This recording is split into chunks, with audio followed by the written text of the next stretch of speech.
우리가 살고 있는 이 세상에는 영원한 것이 없습니다. 시간의 흐름에 따라서 모든 것이 바뀌어지고요.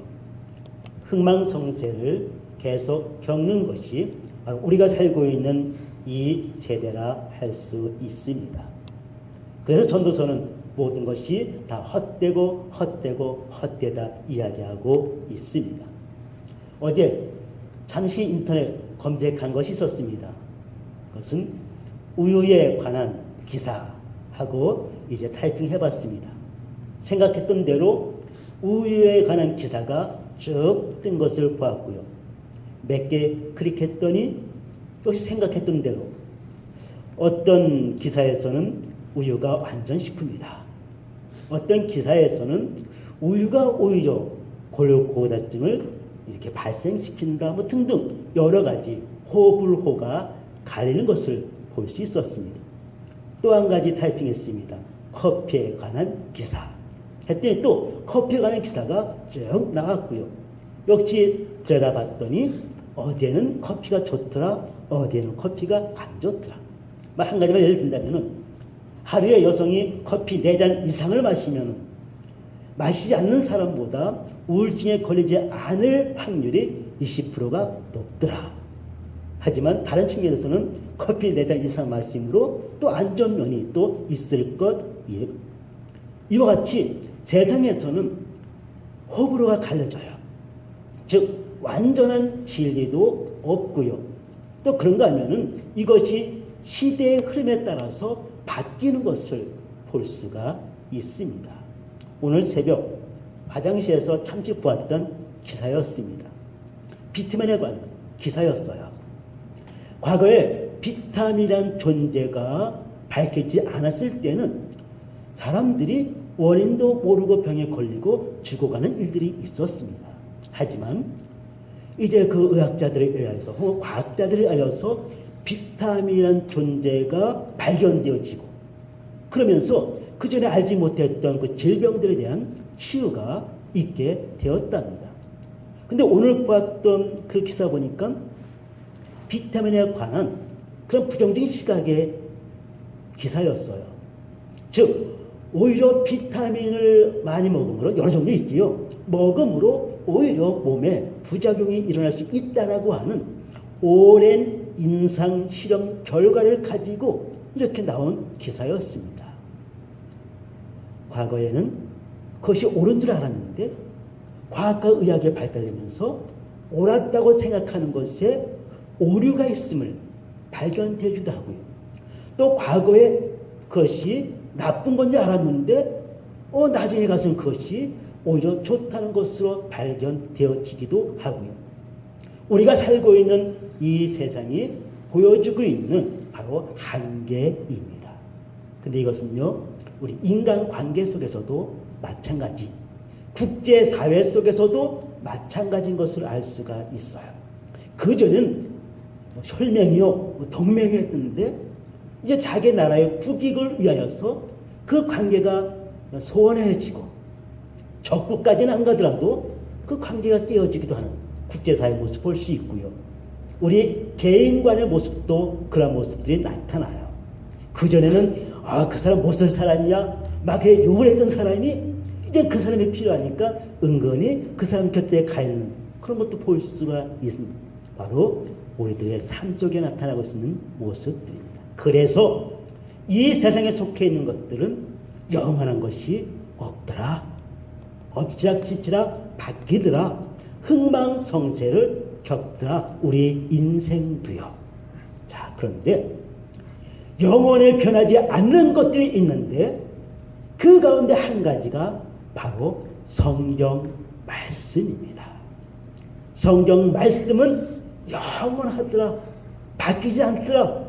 진리가 뒤집혀지지 않더라.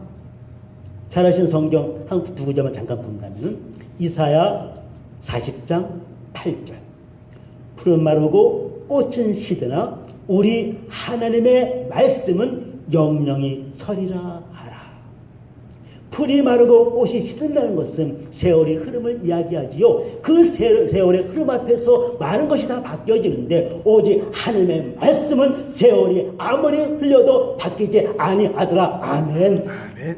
또 예수님께서 마태복음에 말씀하십니다. 24장 35절에서도 천지지는 없어질지언정, 뭐라고요? 천지가 없어질지언정 내 말은 없어지지 아니하리라. 아멘. 아멘.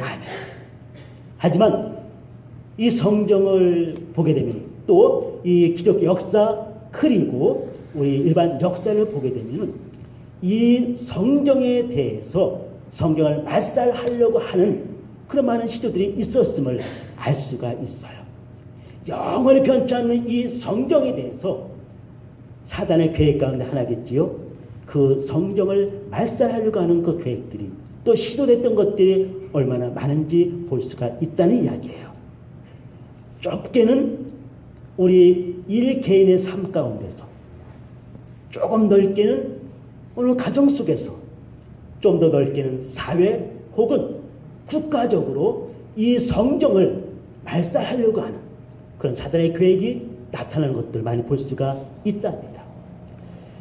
아마 여러분들 그 간증 들은 가운데 있음직한 한 이야기예요. 누구라고는 얘기도 않겠지만 그분의 간증 가운데 이분은 기독교 가정에서 태어났어요. 그리고 기독교의 그 가정 속에서 성장했어요. 하지만 이제 청년이 되고 사회생활을 하면서 세상이 주는 그런 쾌락의 맛을 알게 되어졌어. 그래서 그 부모의 신앙의 그 태도에서 벗어나고 세상에 주는 쾌락 속에서 파묻혀 살다가 그만, 옛날 얘기예요. 대마초를 접하게 되었고 그만 단속에 걸려서 철장 속에 갇히게 되었어요. 인생의 깊은 절망 속에 헤매이다가 그만 손에 닿는 것이 있어 잡았는데 그것이 바로 성경책이었고요. 그 성경을 읽는 가운데 그 전에 어머니께서 읽어주시던, 어머니께 들려주시던 그 성경을 다시 한번 발견하게 되어지고 그 성경 앞에서 다시 한번 무릎 꿇고 회개하고 주 앞에 돌아와 장로로 주 앞에 영광 돌리는 암직한 그런 분들의 간증을 볼 수가 있어요. 그분의 인생 가운데서 나는 이제 내 인생에 성경은 없어 하고 성경을 자기 인생 가운데에서 배격했지만은 그렇다 해서 그 성경이 없어진 것이 아니라 항상 그 성경은 그 인생 곁에 있었고 이 인생의 깊은 수렁 가운데 허우적거렸을 때 그 성경 손에 다 그 영혼을 구원시키다는 거예요. 아무리 자기 삶 가운데서 그 성경을 배격한다 할지라도 자기의 인생에서 그 성경을 결코 없어지지 않아. 그 성경은 결정적인 순간에 그 영혼을 구원시키는 귀한 도구로 다가와 역사하더라는 거예요. 우리 성도들 가운데 어렸을 때는 교회 다녔지만 지금 교회 안 다니는 그런 자녀들 혹 있을지 몰라요. 안 다니는 것 뿐만 아니라 심할 때에는 하나님이 어디서라고 반박하고 배격하는 이들이 혹 있을는지도 몰라. 하지만 기억하세요.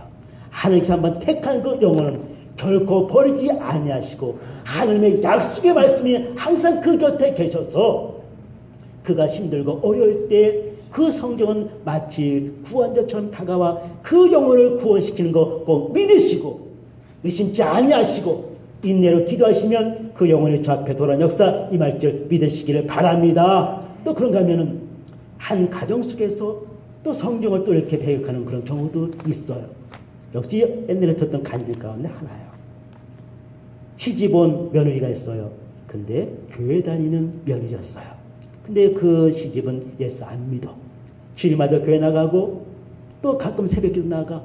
이것이 꼴보기 싫어 시부모들이 핍박해요. 때로는 머리채를 잡기도 하고 때로는 집에 가두기도 하고 때로는 갖고 있던 성경책을 다 불태우기도 했었어요. 하지만 그렇다고 해서 그 집에 하나님의 그 말씀의 능력이 떠난 것이 아니라 결국은 그 믿는 며느리를 인하여서 그 가정이 구원받고 더 나아가 남편까지도 주의 종으로 부름받더라. 할렐루야. 이와 같이 하나님의 말씀은 결코 우리가 배격하여도 떠나 없어지는 것이 아니라 결국 그 가정을 구원시키는 능력으로 작용하더라. 더 나아가 국가적으로도 이 성경을 말살시키려는 그런 역사가 있었음을 알 수 있으니 대표적인 것이 로마 시대 10대 박해였어요. 로마 황제들에 의하여서 10대 박해가 있었지만 그렇다 해서 성경이 말살된 것이 아니라 오히려 그 가운데 더욱더 이 성경은 빛을 발하더라. 인쇄된 성경 그래요. 혹 없앨 수도 있겠죠. 하지만 인쇄된 눈에 보이는 성경을 없앨 수는 있으나 믿는 성도 심령 가운데 새겨진 그 성경은 지울 수가 없고요. 맞습니까? 그거 지우려고 성도들을 죽이면은 그 성도들의 피에서 흘러나오는 그 피 속에 있는 그 말씀의 능력은 결코 뿌리를 내리고 싹을 피고 꽃을 피워 열매가 되어서 370의 100배의 능력으로 우리 심령들 가운데 아니 우리 사람들 역사 가운데 있는 것을 알 수가 있습니다. 믿습니까? 그래서 성경은 오히려 핍박 가운데 꽃을 피웠습니다.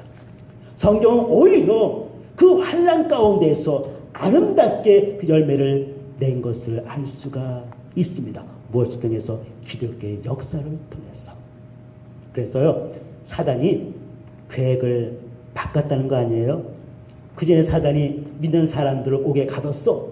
독방에 가뒀더니 세상에 기도를 안 해. 사람 있는 곳에 가뒀더니 세상에 그곳에 있는 죄수들을 전도하여 구원시키네. 막 두들겨 팼더니 그 맞는 것이 오히려 은혜라고 또 하나님을 찬양하네. 죽였더니 순교 가장 큰 영광이라고 기쁨으로 순교하는데 그 순교의 피가 흘러지는 곳곳마다 더 놀라운 복음의 확장의 역사가 일어나. 그래서 사단이 어떻게 바꿨다고요? 성경 읽어, 기도해, 전도도 해, 예배도 해.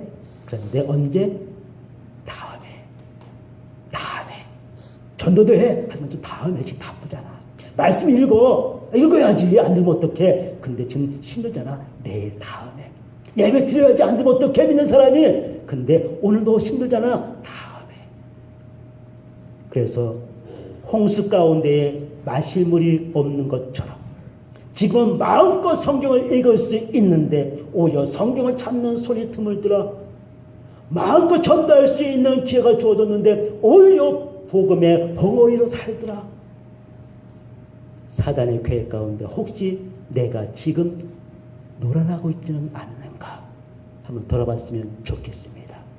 이런 시기에 다시 한번 말씀 읽기를, 말씀 듣기를 힘쓰고 있는 저희 교회, 참으로 하나님께서 기뻐하시는 일이요. 아멘. 하나님께서 원하시는 일이요. 아멘. 우리가 복받는 길인 것 믿으시길 주님의 이름으로 축원합니다. 이 성경 아무리 없애려고 해도 없앨 수 없는 이유가 있으니 이 성경은 사람에게서 난 것이 아니요 누구에서 온 것이라고요? 하나님께로부터 왔다고 베드로 후서 1장 21절에서 말씀하고 있기 때문입니다. 잘 아시는 말씀입니다. 이 예언은 언제든지 사람에게서 낸 것이 아니요 오직 성령의 감동하심을 받은 사람들이 하늘께 받아 말한 것이니라. 디모데후서 3장 15절 모든 성경은 하나님의 감동으로 된 것으로. 그래서 이 성경을 없애려 하여도 이 성경은 없앨 수 없는 것을 볼 수가 있습니다. 한 성경 예를 잠깐 더 들도록 할게요. 예레미야 36장에 나오는 내용입니다. 31장 보게 되면 예레미야가 서기관 바룩을 통해서 이제 두루마기에 하나님 말씀을 기록해요. 하나님께서 예레미야에게 말씀 주시고 예레미야가 바룩의 그 대원에서 이제 두루마기에 써요. 근데 그것을 가지고 바룩이 회당 가서 전하고 또 이제 그것이 이제 성전가 전하고 그것이 왕에게까지 전해져요. 신하들은 그 말씀 들으면서 우리가 이와 같이 힘들게 된 것이 이 말씀들을 행하지 않았기 때문에 회개해요. 그 말씀이 두루마기가 여호야김 왕까지 와요. 그때는 때는 9월이라 겨울이라고 기록하고 있어요. 그래서 겨울성 안에 있고 앞에 화로가 있는데 신하가 그 말씀을 읽는데 여호야김 킴이 칼을 가지고 그 두루마기를 잘게 잘라가지고 화로불에 다 태워버려요. 그리고 예레미야와 바룩을 잡으라고 명령해요. 하지만 하나님께서 숨겨주시니 36장 26절에 숨기시니 찾을 수 없더라. 하나님께서 그들을 보호해 주셔요. 그래서 끝난 것이 아니라 그 다음에 하나님께서 예레미야를 다시 부르시고 그 전에 주셨던 말씀을 다시 일러주셔요. 이제 예레미야 그 말씀 받아가지고 바룩에게 또 이야기하니 바룩이 적는데 32절 말씀 보니 그 받은 말씀 다 적을 뿐만 아니라 더 다른 말씀까지도 전하여 기록하게 하더라. 여호와의 왕김이 그 두루마기를 잘라서 불에 태우니 말씀이 다 없어진 것 같은데 아니요. 그 말씀의 원천 되시는 하나님께서 다시 말씀을 주시는데 그 말씀 동일하게 주신 것뿐만 아니라 더 말씀을 많이 주셔서 기록하게 하시니 말씀을 패할 수가 없더라. 저는 이 말씀을 개인에게 적용해 봤으면 좋겠어요. 우리가 말씀을 듣고 읽다 보면요, 말씀이 찔릴 때가 있어. 말씀이 거북할 때가 있어. 아, 이 말씀 없으면 좋을 뻔했는데 라는 생각 들 때가 있어. 마치 여호야김이 그 말씀을 들을 때 마음이 찔려서 그것을 잘라서 태운 것처럼 없었으면 좋겠다. 부담될 때가 있고 거북할 때가 있어요. 근데요, 그렇다고 해서 그것을 외면하면요, 그 말씀은 더욱더 나를 옥죄요.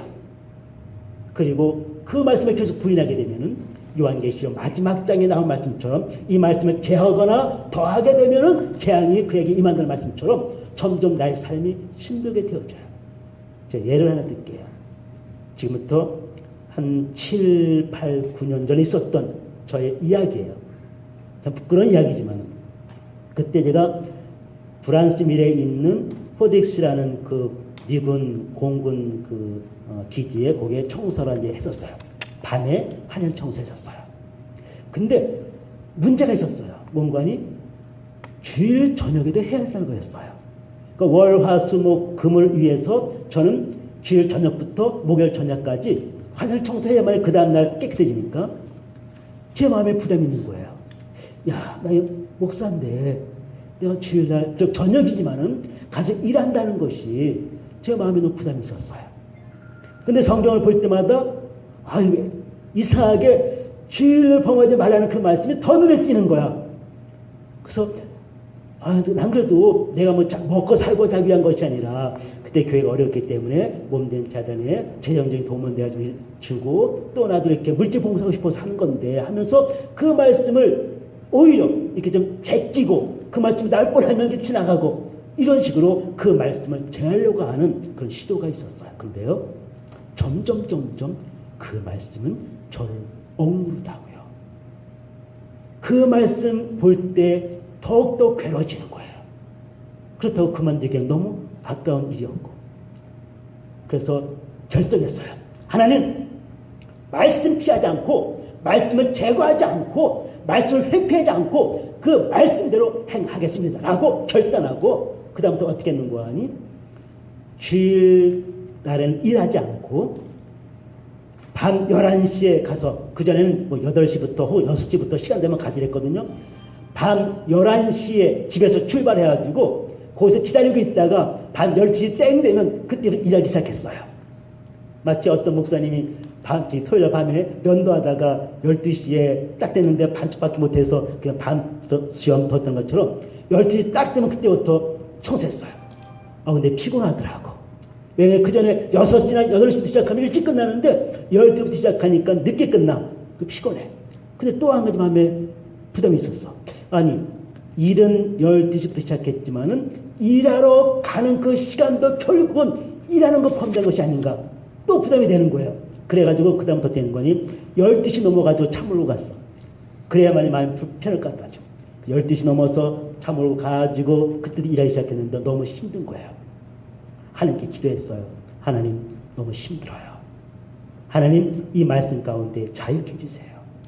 하나님께 간절히 기도하는 가운데 하나님께서 자유함을 주시더라고요. 사람이 안식일을 위해 있는 것이 아니라 안식일이 사람을 위해 있는 것이요, 인자는 안식일의 주인이니라 하시면서 여러 말씀 주시면서 네가 마땅히 해야 할 일을 접어두고 일하러 갔느냐? 아니요. 신방할 때가 있으면 신방 다 마치고 그때는 밤늦게도 갔었습니다. 네가 맡겨진 일을 다 감당했다면 너는 자유함을 가지고 네가 하는 그 일도 행하는 주님의 그 주시는 자유함이 있었어요.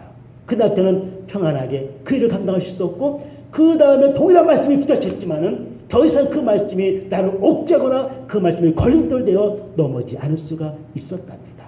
사랑하는 성도 여러분, 말씀을 듣고 읽는 가운데 부딪힐 말씀이 있을 거예요. 그때 그 말씀이 거북하다 하여서 그 말씀을 제거하지 마세요. 오히려 그 말씀이 더욱더 나를 누르게 되어줘요. 오히려 그 말씀에 부딪히거든 은혜로 여기시고 그 말씀 앞에 무릎 꿇으시고 그 말씀을 통해 주시는 주님의 은혜가 무엇인지를 간구하세요. 오히려 그 말씀이 나에게 은혜가 되어지고 능력이 되어지고 축복이 되어지고 잘못된 길을 가려는 나를 돌이켜 선하고 의롭고 복된 길을 인도하는 나의 주시는 디딤돌의 역할하는 말씀인 것을 믿으시길 주님의 이름으로 축원합니다. 자, 이제 그렇다면 한 가지 더 넘어갈 필요가 있습니다. 왜 하나님은 저 성경을 영원토록 보존을 하십니까? 사람이 아무리 저 성경을 없애려 하여도 없앨 수 없는 이유는 우리 하나님께서 성경을 영원토록 보존하시기 때문인데, 왜 하나님께 성경을 영원토록 보존하기를 원하시는가? 그 이유를 더 봤으면 좋겠어요. 그 이유는 성경에는 하나님의 계획과 약속이 담겨져 있기 때문에 그래요. 그 계획이 이루어지기 전까지, 그 약속이 이루어지기 전까지 하나님께서는 저 성경을 보존하시고 영원까지 이끌어 가시는 이유 때문이 아닙니다. 무슨 계획? 택한 자들을 구원하시고 택한 자들을 새하늘과 새 땅 천국까지 인도하기를 원하시는 그 하나님의 약속이 있기 때문입니다.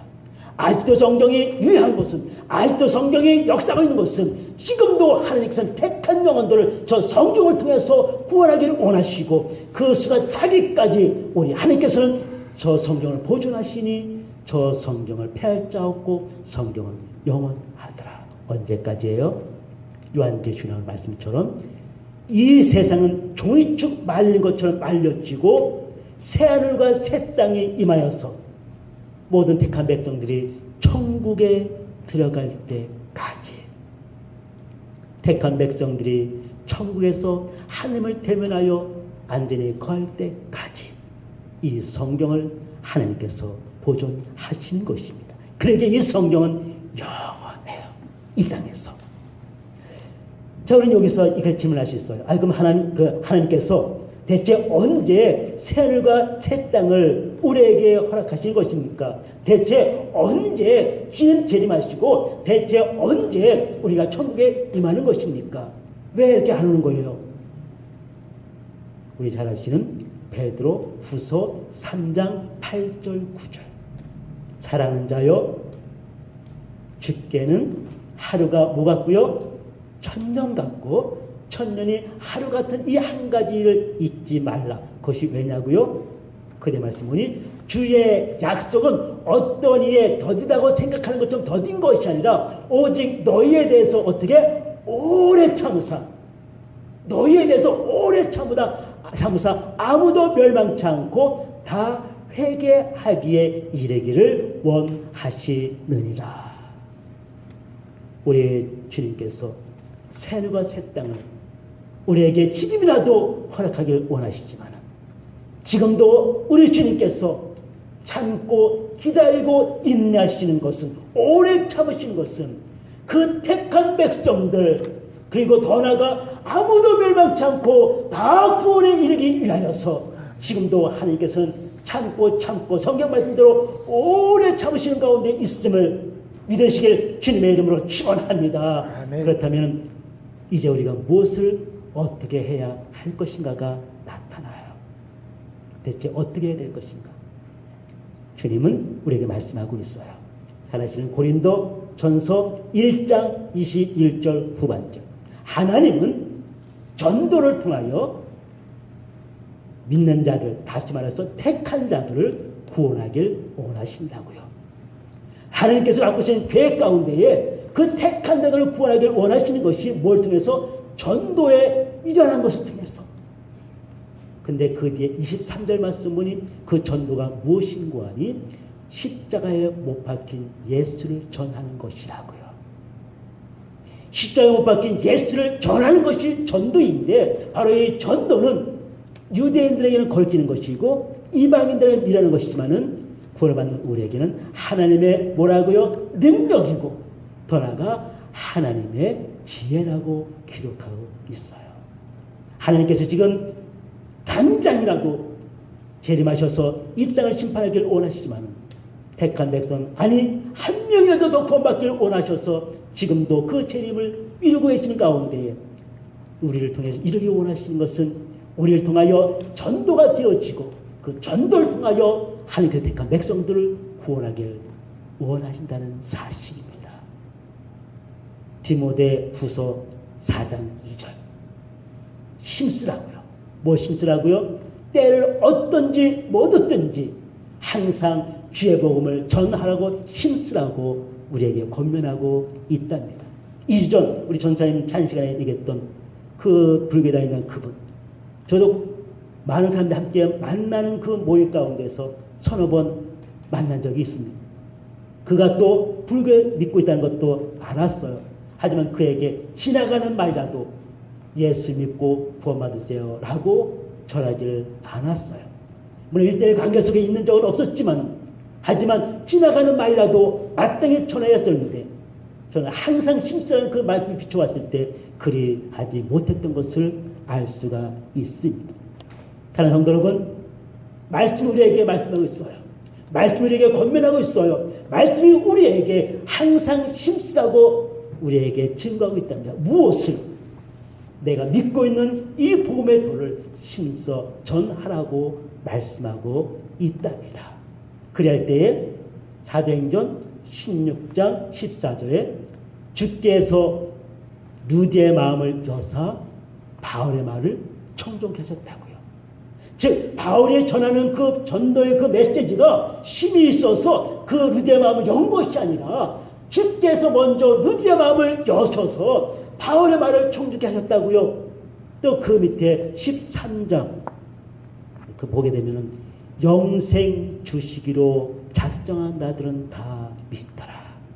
바라기는 내가 전하는 이 복음에 능력이 있는가 없는가, 내가 얼마나 잘 전하는가 여기에 관계하지 마시고 나는 심써 전하기만 하시면 하나님께서 그의 마음을 여사 그에게 복음에 들어가게 하시고 또한 그가 영생 받기로 작정된 자는 구원에 이르게 하시니 바라기는 이 전도의 메시지를 심써 전할 수 있기를 주님의 이름으로 축원합니다. 아멘. 아멘. 자, 그런데 우리가 왜 이것을 해야 되는가 하는 거예요. 왜 해야 되는가? 주님께서 우리에게 기대하고 계시기 때문에 그래요. 기대하고 계셔요. 누가복음 16장에 보게 되면 거기에 부자와 나사로 이야기가 나와요. 부자가 죽어 지옥 가고 그리고 나사로가 아브라함 품에 안기지요. 그때 그 부자가 그것을 바라보면서 이야기를 해요. 아버지요, 지금 지상에는 내 형제 5이 있는데 근데 그들의 삶이 다 나와 똑같아서 나와 지옥에 갈 것 같습니다. 그러니 저 나사로를 보내서 우리 형제에게 복음을 전하여 이곳에 오지 않게 하소서 했더니 아브라함 즉 하나님 하신 말씀이 그들에게는 모세와 선자들이 있으니 그들에게 들지니라 이야기해요. 그렇다 해서 모세와 진짜 선자가 있는 것이 아니라 먼저 예수 믿는 이들이 그들에게 있으니 그들이 전할 것이고 그들이 전하여서 그들이 그 복음 듣고 그들도 구원받을 자면 구원받게 될 거라는 거예요. 이 말씀을 지금 저와 여러분 우리에게 적용시킨다면 체리일 지역 구원받을 자를 위하여서 바로 우리 중앙교회가 예배되었다. 이 지역에 죽어가는 심령들을 위해서 바로 김석대 목사를 예배시켰다. 지금 여러분이 살고 있는 지역에 믿지 않고 있는 그들을 구원시키기 위하여 여러분 한 분 한 분을 예비하였고 바로 여러분들 통해서 그가 구원받을 것이라고 누가요? 하나님이 기대하고 계시다는 거예요. 나를 통하여 믿지 않는 부모가, 나를 통하여 믿지 않는 자녀가, 나를 통하여 믿지 않는 어느 누구가 구원되기를 우리 하나님께서 기대하고 계시는데, 혹시 지금 나는 복음의 벙어리가 되어서 아직 전하지 않고 있다면 그 모습 바라보시는 우리 하나님은 얼마나 답답해 하실까 하는 거예요. 요즘 해피가 말씀을 안 펴요. 이름이 혈기가 왕성해서 그런지 집안에 벽도 막 긁어놓고 그냥 벽 모서리만 이렇게 입으로 막 씹고 집안을 이렇게 많이 망치겠어요. 그래서 얼마나 많이 혼난지 몰라. 해피 안 돼. 너. 때로는 이렇게 매도 들게 됐고, 때로는 멀거지면서 이렇게 좀 잘 구슬도 했었고, 근데도 말귀를 이름이 못 알아듣고, 틈만 나면 긁어놓고, 틈만 나면 물어뜯어. 근데 저는 그 해피 모습 보면서 하나님께 나의 바라시는 그것을 알지 못하는 모습이, 마치 저 개가 주인이 뭘 원하는지 알지 못하여 말썽 피는 것 같이 내가 지금 그런 삶을 살고 있지는 않는가. 하나님께서 나에게 원하시는 바가 있는데 나는 그것을 알지 못한 채 그저 내가 하고 싶은 대로 지금 신앙생활도 그리하고 있지 않는가 하는 것을 보게 되었답니다. 지금 하나님께서 우리에게 원하시는 것 있으니 주님의 때, 마지막 때가 있기 전까지 기회가 주었을 때에 옆에 있는 이에게 복음을 십자가 전하는 것이 하나님께서 나를 향하신 기대하심인데, 나는 그 기대심에 대해서 얼마 많이 부응하고 있는가. 다시 한번 돌아볼 수 있기를 주님의 이름으로 부탁을 드립니다. 이 성경 언제까지 영원하다고요? 주님 오시기 전까지예요. 주님 오시기 전까지 이 성경은 영원할 것입니다. 하지만 주님 오시게 되면, 이 땅에 주의 심판이 임하게 되면 이제 이 성경은 더 이상 우리 가운데 구원을 주는 책으로 역사할 수가 없답니다. 그때가 되기 전, 회개하고 싶어도 회개할 수 없는 그때가 되기 전, 복음을 전하고 싶어도 복음을 전할 수 없는 그때가 되기 전, 다시 말해 이 성경이 마지막 때가 되기 전, 이제 성경을 하나님께서 접으시기 전 바로 신서 복음을 전하자는 거예요. 이 성경이 영원하지만은 바로 그때가 있기 때문에 그렇습니다. 이번 한 주간 오늘 이 한 가지 기도하시면서 복음을 전했으면 좋겠어요. 그때가 언제인지 모르는데, 성경이 접혀질 때가 언제일지 모르는데, 그때가 이번 주일 수도 있는데, 그때 되기 전 아직 구원받지 못한 내 남편, 아내, 형제, 부모, 자녀가 있다면, 사랑하는 누구가 있다면 이번 주간 힘써 전할 수 있기를 주의 이름으로 축원합니다. 걱정하지 마세요. 난 전하기만 하세요. 그리하시면 누디의 마음을 여신 것처럼 하나님께서 그의 마음을 여실 줄 믿으시기 바랍니다. 영생 중으로 작정한 자는 다 믿다는 것처럼 하나님께 택한 그 자녀 하나님께서 구원받게 하실 걸 믿으시고, 나는 힘써 전하시는 이번 한 주간 낼 수 있기를 주님의 이름으로 축원합니다. 아멘. 잠시 눈을 감으시고요, 귀를 기울이시길 바랍니다. 세상 것들은 다 영원하지가 않습니다. 흥망성쇠를 겪는 것이 인생뿐 아니라 모든 물질 세계는 그러합니다. 하지만 하나님의 말씀인 성경은 영원합니다. 하지만 성경에도 이제 끝이 있을 때가 있으니 바로 성경이 접혀질 때입니다. 우리 주님께서 재림하시게 되면, 그때는 이 성경을 통하여 주시길 원하시는 구원의 문이 닫히게 되어집니다. 세상이 끝나면서 이 성경도 이제는 접어지게 됩니다. 그때는 회개하고 싶어도 회개할 수가 없고요, 그때는 복음을 전하고 싶어도 이제는 전할 수가 없습니다. 바라기는 이번 한 주간, 아직 하나님께서 기회를 주신 이번 한 주간, 구원을 주시길 원하시는 하나님의 그 열정, 나를 통하여 그 복음이 증거되길 원하시는 그 하나님의 기대하심, 아직 이러한 이 성경을 통하여 주시길 원하시는 그 구원의 그 능력을 이번 한 주간 전하지 않으셨습니까? 구령에 대한 열정을 가지시고 힘써 복음을 전하겠다는 마음을 가지시고 주여 내 입술 열어 복음을 전할 수 있도록 하옵소서. 주 앞에 나가면 우리 주께서 그 택한 영혼들의 마음을 여시고 나의 그 입술 통하여 주도되는 미련한 전도를 통하여 그 영혼이 구원되길 축복이 있을 줄 믿으시고 이번 한 주간 그런 삶을 살겠노라 결단의 시간 갖기를 원합니다. 함께 기도하시겠습니다. 전능하신 나의 아버지, 전능하신 나의 아버지, 정말 세상의 모든 것들은 다 이제 흥망성쇠를 겪고 세월 흐름에 따라서 모든 것들이 다 헤어지지만 성경 말씀은 영원한 것을 볼 수가 있습니다. 하지만 영원한 이 성경도 이제 주님이 오시는 그날이 되면은 성경이 접혀지게 되어지고 성경을 통해 주시는 하나님의 구원이 이제 심령들 가운데 역사할 수 없는 것을 볼 수가 있습니다. 성경 안에는 이제 예수 그리스도 말미암아 구원에 이르는 지가 있는데 이 성경이 접혀지면 더 이상 회개할 수도 없고 이제 복음을 전할 수도 없고 더 구원을 받을 수도 없는 것을 알 수가 있습니다. 기회가 있을 때에 때가 좋았을 때에 힘써 복음을 전할 수 있는 이번 한 주간 될 수 있도록 은혜 베풀어 주시옵소서. 전능하신 나의 아버지 하나님, 우리에게 참으로 이 땅에 사는 날 동안 또 세상이 끝나는 그 날까지 영원한 주의 귀한 말씀 주셨으니 감사를 드립니다. 이 성경이 우리에게 간절히 원하는 바 있으니 바로 예수 그리스도 안에 주시는 이 복음, 바로 이 십자가에 주신 예수를 전하는 것을 우리에게 항상 심쓰라고 권면하는 말씀 다시 한번 볼 수가 있습니다. 아직 기회가 있을 때에, 아직 때가 되기 전에 이 복음을 힘있게 증거하게 하여 주셔서 이 말씀을 통해 주시길 원하시는 영원 구원이 우리 가정에 또 내 주변에 역사하는 귀한 은혜들이 있게 해 주시옵소서. 예수를 믿으세요라고 힘있게 증거하는 이번에 한 주간 되게 도와주셔서 택한 영혼들을 구원하는 귀한 은혜가 주의 축복 가운데 있게 해 주시옵소서. 예수님의 이름으로 기도하옵나이다. 아멘.